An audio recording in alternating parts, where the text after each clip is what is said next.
Hello students, in this video will be reading about angle of contact. ठीक है, देखो यहाँ पे डेफिनेशन पहले दी हुई है, डेफिनेशन आपको याद करनी पड़ेगी कि एंगल ऑफ कॉन्टैक्ट क्या होता है। It is the angle which the tangent to the liquid surface. ये देखो मैंने टैंजेंट यहाँ पे ड्रॉन है, लिक्विड सरफेस को कहाँ पे ड्रॉ करनी है टैंजेंट लिक्विड सरफेस पे, जहाँ पे लिक्विड सॉलिड या जो भी वेसल उसको टच कर रहा है। तो देखो यहाँ दिया है defined as the angle which the tangent to the liquid surface at the point of contact makes with the solid surface inside the liquid। तो लिक्विड के अंदर वो जो टैंजेंट आप ड्रॉ करते हो लिक्विड सरफेस को, टैंजेंट कहाँ पे ड्रॉ करनी है, जहाँ पे लिक्विड सॉलिड को टच कर रहा है, वो सॉलिड सरफेस के साथ कितना एंगल बनाता है उसको अपन एंगल ऑफ कांटेक्ट कहते हैं। ठीक है, तो देखो यहाँ पे ये पहला केस है। पहले केस में एंगल ऑफ कांटेक्ट क्या आ रहा है, ये थीटा अंदर की तरफ आ रहा है। और ये जो मेनिस्कस बन रहा है बेटा, ये कैसा बन रहा है, कॉनकेव मेनिस्कस। इसके बारे में डिटेल में मैं अभी आपको आगे बताऊंगा।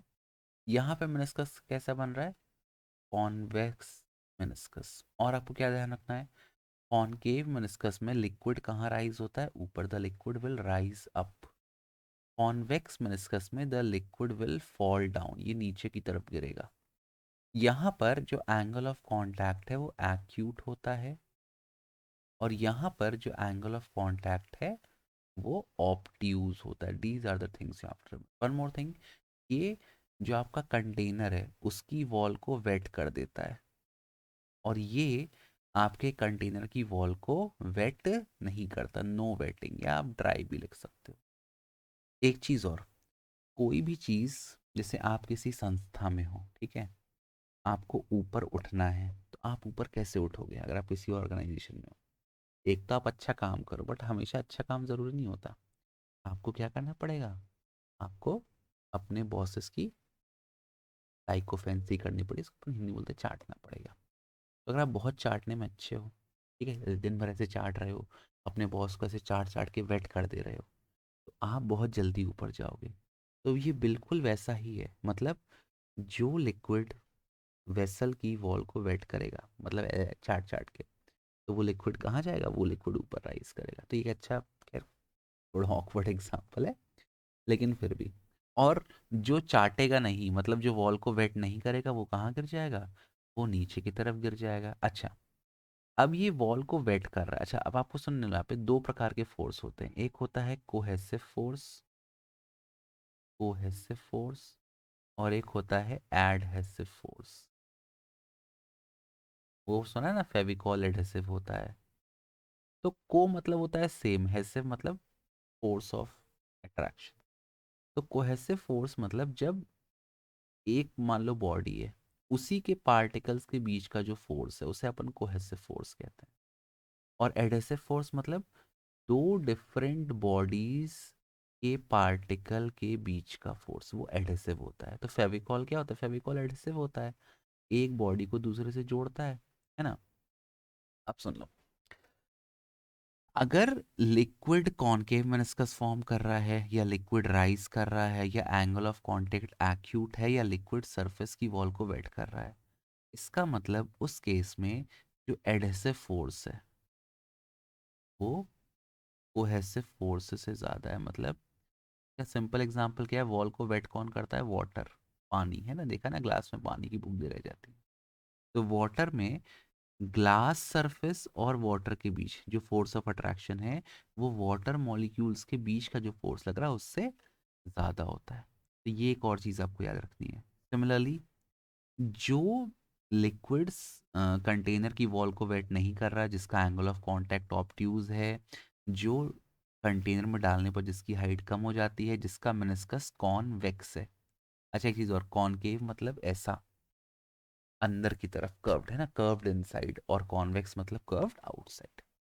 तो उसका क्या होगा, उसका एडहेसिव फोर्स कम होता है और कोहेसिव फोर्स ज़्यादा होता है। भाई लिक्विड की वॉल को वेट नहीं कर, ऐसे मरकरी है, थर्मामीटर में मरकरी देखिए ना, कभी वॉल वेट करती है थर्मामीटर की, नहीं, पूरी एक साथ यूनिफॉर्म गिरती है। तो उसका कोहेसिव फोर्स ज़्यादा होता है एडहेसिव। तो सबसे पहले ये सारी चीज़ें आपको एंगल ऑफ कांटेक्ट और उसके बारे में पता होना चाहिए। ठीक, अब देखो बेटा यहाँ पे, अब यहाँ पे दो केस आते हैं, कॉनकेव मेनिस्कस और कॉन्वेक्स के। ठीक, तो आप एंगल ऑफ कांटेक्ट कैसे निकाल सकते हो? यहाँ पे मैंने एक बहुत गंदा सा डायग्राम बनाया है, I am sorry for that. तो पहले अपन रीड करेंगे liquid that form a concave meniscus. Concave मतलब curved inward, meniscus, meniscus, spelling गलत हो तो क्षमा करना। अच्छा, अब आप देखो, सपोज यहाँ पर इसको थोड़ा मैं और लंबा बना लेता हूँ, इंक टू शेप करके। काम ही नहीं करता इंक टू शेप, जब जब जब वक्त आता है ना, तो कुछ काम नहीं करता जिंदगी, मतलब क्या ही बोल रहे हैं, छोड़ोगे की वॉल हल्की में। ठीक है, देखो यहाँ पर एक लिक्विड है, मैं इसको पल पल कलर, पल पल मेरा फेवरेट है। सपोज यहाँ पर एक पॉइंट है ओ, लिक्विड जो है ये लिक्विड भरा हुआ है, ये कंटेनर है, लिक्विड कंटेनर को पॉइंट ओ पर टच कर रहा है। ठीक, अब देखो यहाँ पे कौन कौन से फोर्स लगेंगे पॉइंट ओ पर। अच्छा, और लिक्विड कैसा है, इक्विलिब्रियम में है, अब ना वो ऊपर जा रहा है ना वो नीचे जा रहा है, इक्विलिब्रियम में, मतलब ऊपर तो जा सकता है, ठीक, ऊपर जा सकता है भी। तो देखिए यहाँ पे कौन कौन से फोर्स लग रहे हैं। सबसे पहले आप सरफेस टेंशन लगा दो एंगल ऑफ कांटेक्ट से, ये जो बेटा आपका आएगा tangent this tangent is called sigma LV, that is force of surface tension between liquid and vapor। यहाँ जस्ट बाहर वेपर है या एयर है, पहला आ गया, ये हो गया एंगल ऑफ कांटेक्ट थीटा। ठीक, अब दूसरा क्या लगेगा, एडहेसिव फोर्स लगेगा। एडहेसिव फोर्स किधर लगेगा, between the liquid and container, तो कंटेनर इसको इस तरफ अपनी तरफ खींचेगा, ये हो गया adhesive force F A, between the container and the liquid. ठीक, उसके बाद क्या लगेगा बेटा, उसके बाद ये जो सॉलिड और लिक्विड का सरफेस है,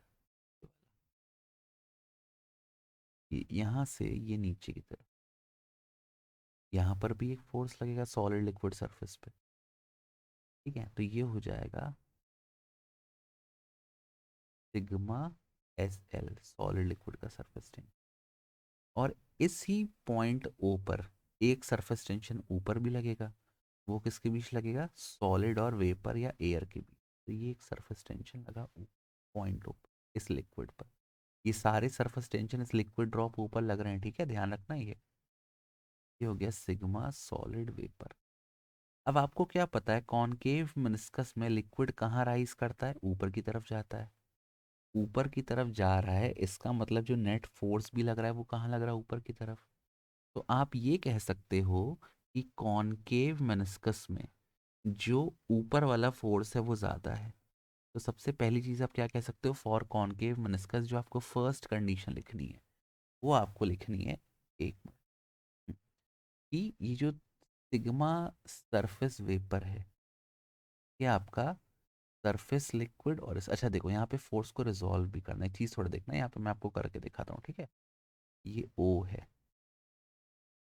मैं डिफरेंट फोर्सेस को रिजॉल्व कर रहा हूँ, ठीक बेटा, जिसको करते आता है अच्छी बात है, जिसको नहीं करते आता वो देख ले।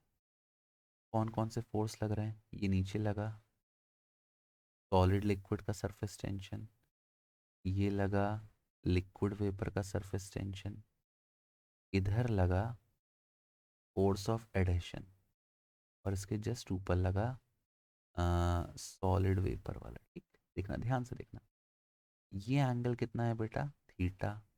सबको मैं फिर से लिख दे रहा हूँ, sigma solid liquid, sigma liquid vapour, sigma solid vapour, और ये है फोर्स ऑफ एडेशन।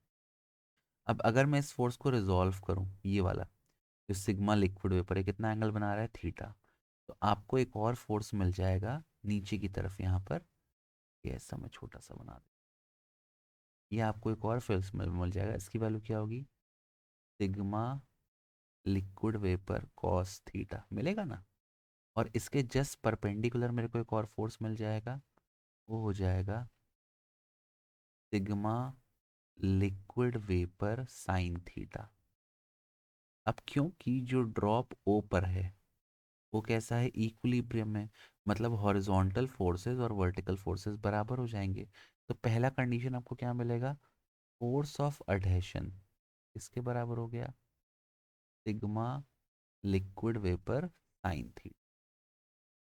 ठीक, इसका यूज़ न्यूमेरिकल्स में कभी कभी आ जाता है, बट अभी जो अपन फॉर्मूला डायरेक्ट करेंगे उसमें इसका यूज़ नहीं।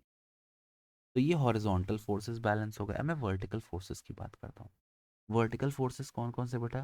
देखो ऊपर कौन सा लग रहा है, सरफेस टेंशन सॉलिड वेपर, ठीक ऊपर लग रहा है surface tension due to solid vapour is equal to, नीचे कौन सा लग रहा है, surface tension due to solid liquid plus और कौन सा, surface tension due to liquid vapour cos थी।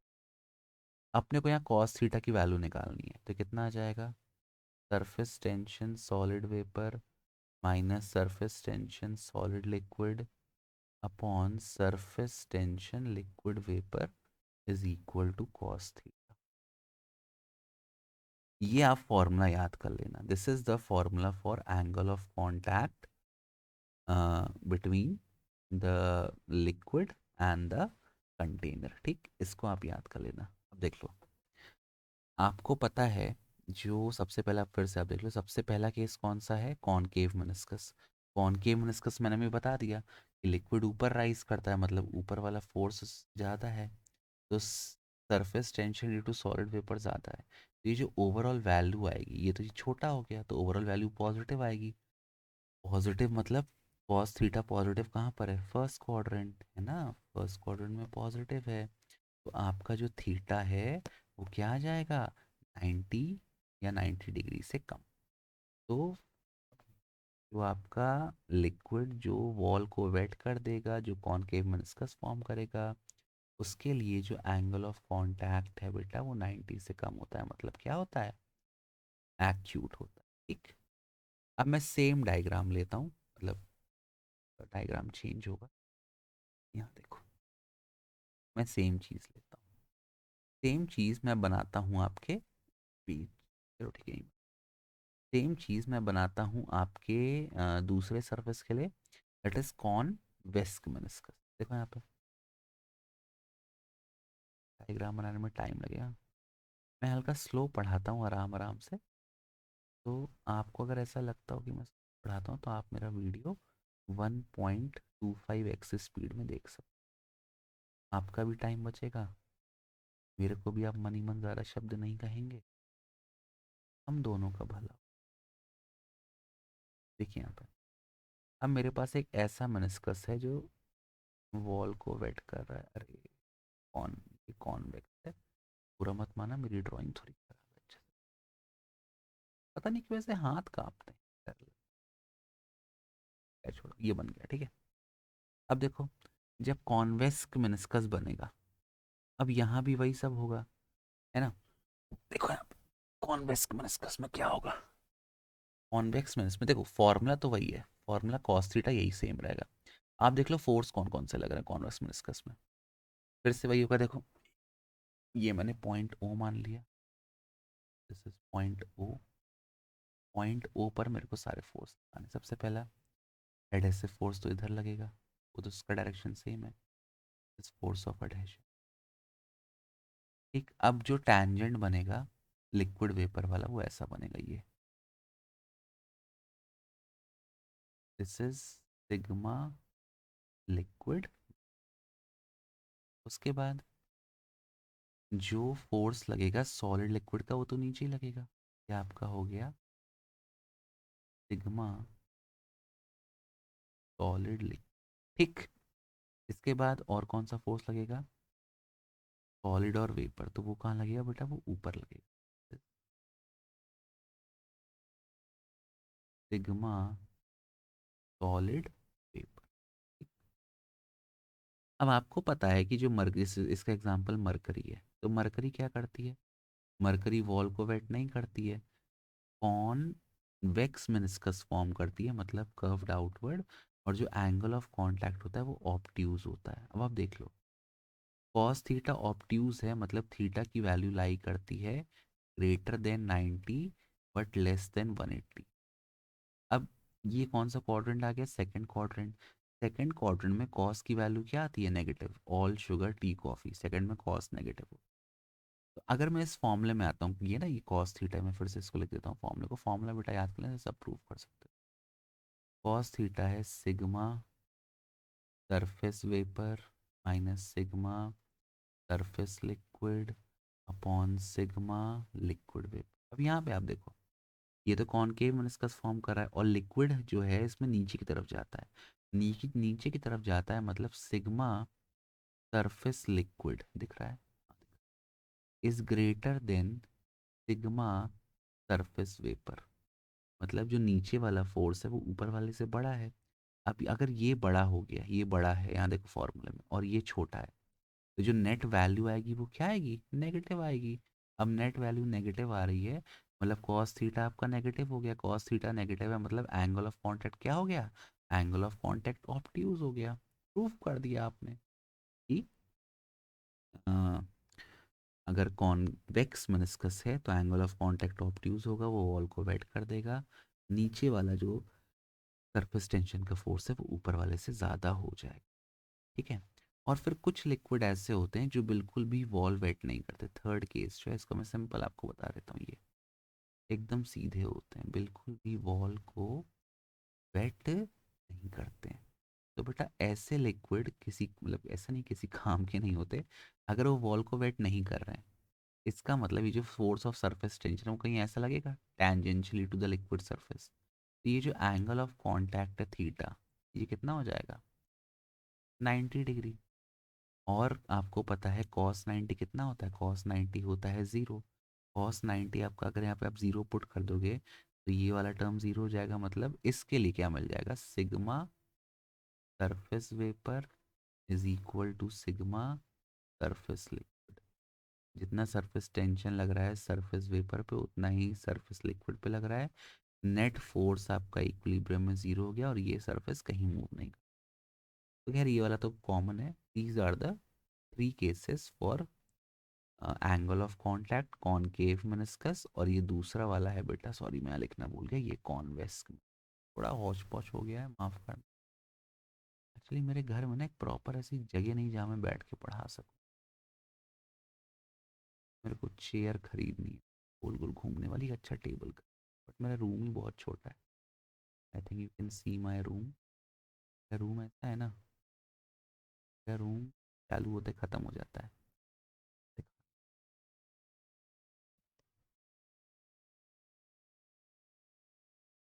और ये मैं, और ये पीछे एक और कपड़े की बोतल, ये मेरा बेड और मेरा रूम खत्म। तो मैं ज़्यादा बड़ा टेबल अकोमोडेट नहीं कर पा रहा। खैर एक दिन अपने पास भी होगा, है ना, वो दिन कैसा होगा, दिन कैसा होगा।